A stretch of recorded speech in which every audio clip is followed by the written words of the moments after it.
Good evening, everybody. For our research proposal, we were interested in an effective treatment of dissociative subtype PTSD, or PTSD plus DS.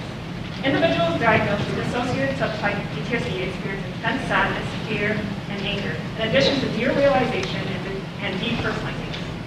Feeling like you're detached or disconnected from your surroundings, from your thoughts, from your sense of self and identity, and from your actions would be distressing enough for the average person.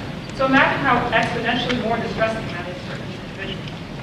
Furthermore, if these individuals do not experience any mitigation after countless psychotherapy and medication, what becomes of them? Do we risk losing them to addiction, to self-harm, to suicide? These individuals have just the right to effectively engage in their environment without fear of adverse emotional reactions to stimuli and further worsening of their condition. And we believe that it can be possible for these individuals to reclaim their lives with the use of deep brain stimulation within the ventromedial prefrontal cortex and the basolateral amygdala.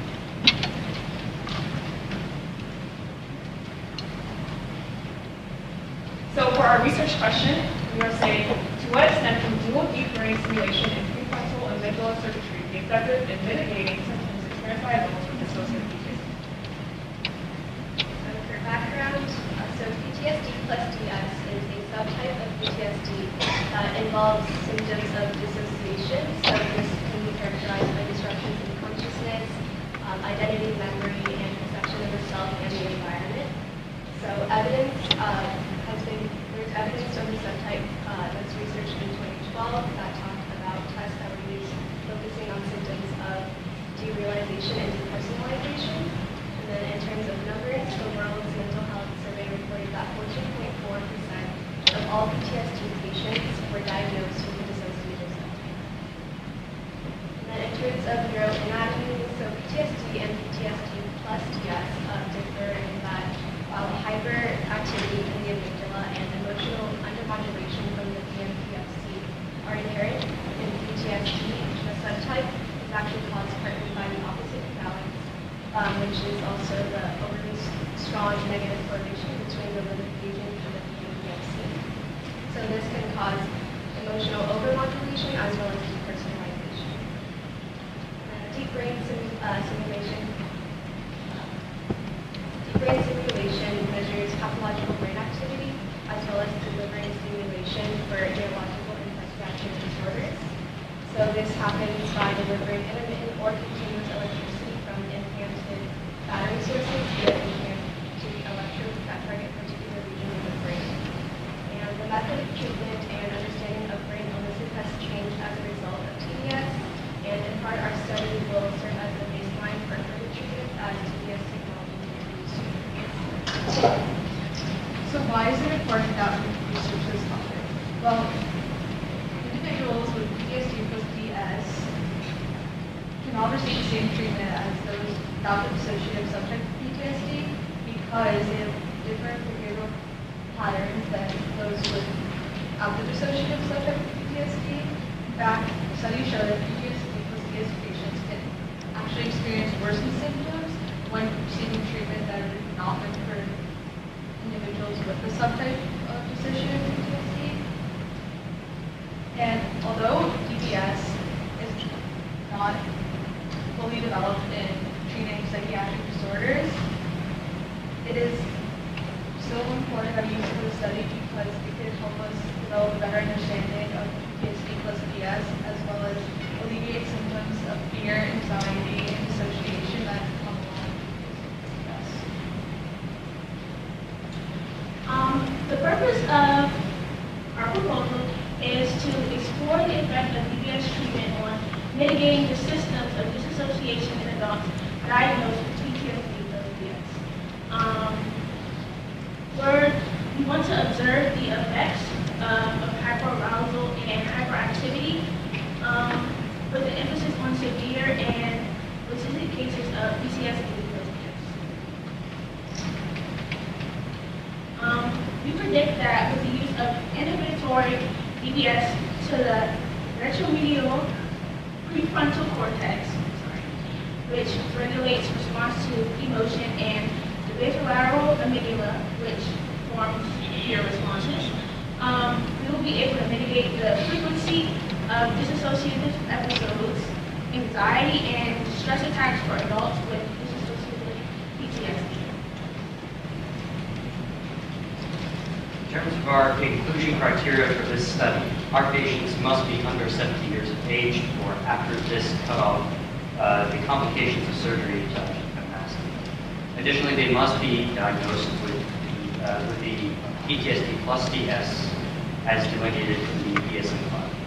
Furthermore, they must be suffering from therapeutic and pharmacological forms of PTSD plus DS for at least a period of 5 years, and if they are taking medication, they must be off their medication at least 4 weeks before the symptoms. For our exclusion criteria, they must not have a history of cognitive impairment or behavioral issues, PTSD of course, and no history of previous TBS. Now, comorbidities do complicate the situation. For about 80% of all PTSD plus DS people who suffer that have at least one comorbidity. So we are going to allow one comorbidity, but it must not be a seizure comorbidity or a comorbidity that would complicate symptoms. We will also not be treating movement disorders during the study, and we will not allow any cancers or brain cysts. Based on the exclusion criteria, specifically the contention that participants cannot have any brain cancers or brain cysts, we utilize an MRI scan initially to scan for complications and to plan the course of implementation. Following the MRI scan, an EEG test will be used to test for normal brain activity and to ensure safety before DBS implementation. Following all clearances, 2 high-frequency DBS electrodes will be implanted into the DMPFC and the BLA. These will hopefully create inhibitory effects on these 2 regions. Patients after surgery will be monitored for adverse effects for 6 weeks and will be allowed to recover. During this time, the DBS device will be inactive. Following the 6 weeks, a double-blind sham experiment will be conducted with all 20 participants for 8 weeks with no simulation. These 8 weeks will act as our control baseline and will act to control for the placebo effect. Following the 20 weeks, all participants will be debriefed, and the study will continue as open label for all 20 participants for 24 weeks with stimulation. During both the 8 weeks and the 24-week stimulation periods, participants will log the frequency of dissociative episodes, stress, and anxiety attacks. And the means will be calculated for the 8-week period and the 24-week period. Upon completion of the 24-week period, all patients will be debriefed. Following debriefing, a paired t-test will be conducted to see if there is statistical significance between the means during the 8-week period and the 24-week period.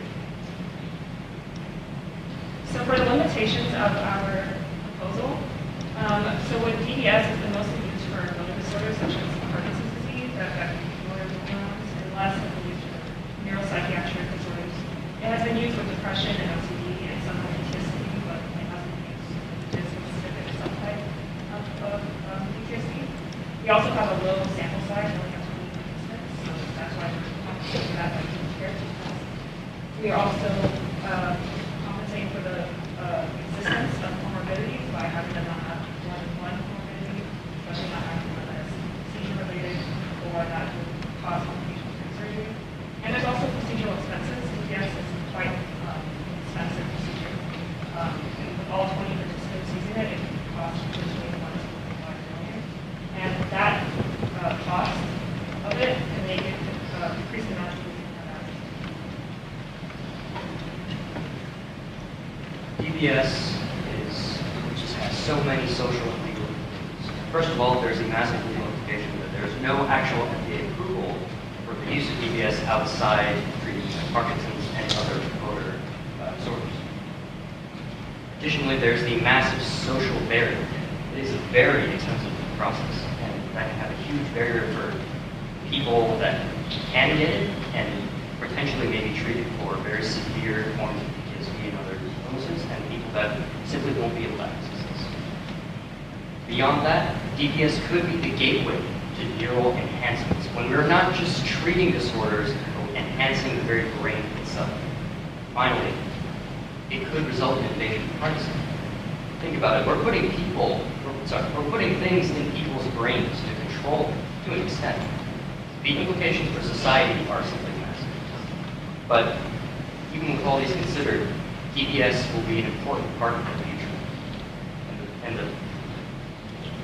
the purpose of this study is to make sure that we can face that future head.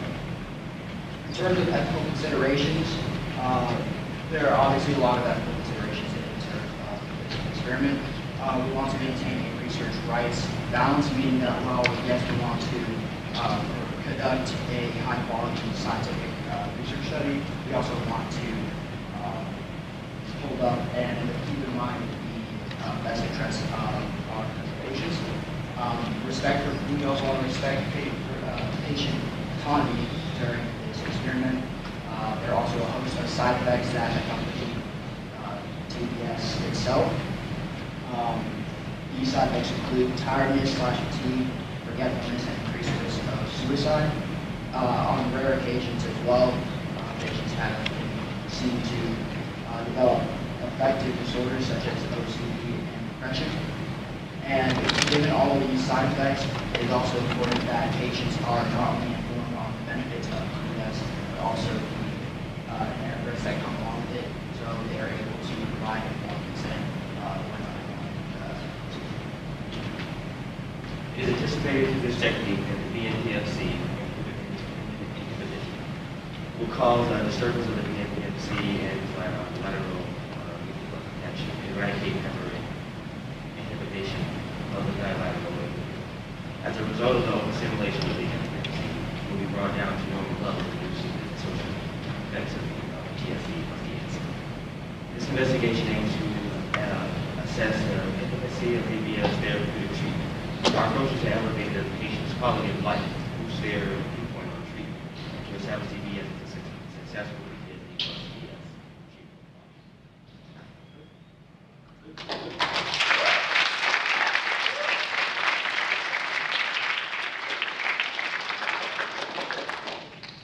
Wow, very well done. I mean, this would be something I would expect to see coming out of Mike Oakland's lab.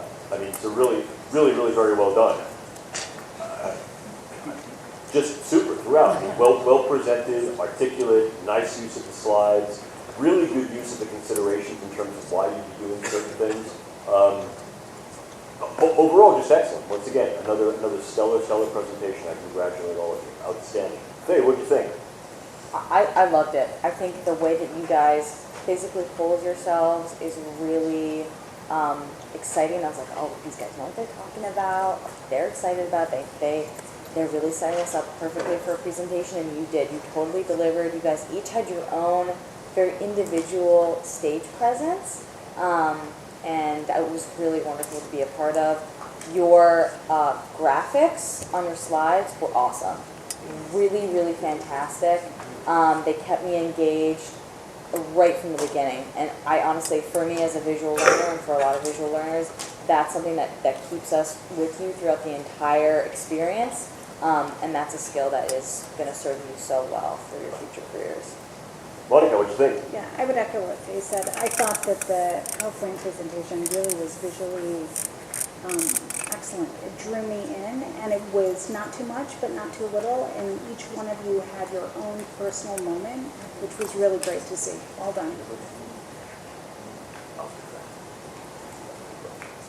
Go for Rachel. If I didn't know any better, I would think that I was at a conference and a symposium. Yeah.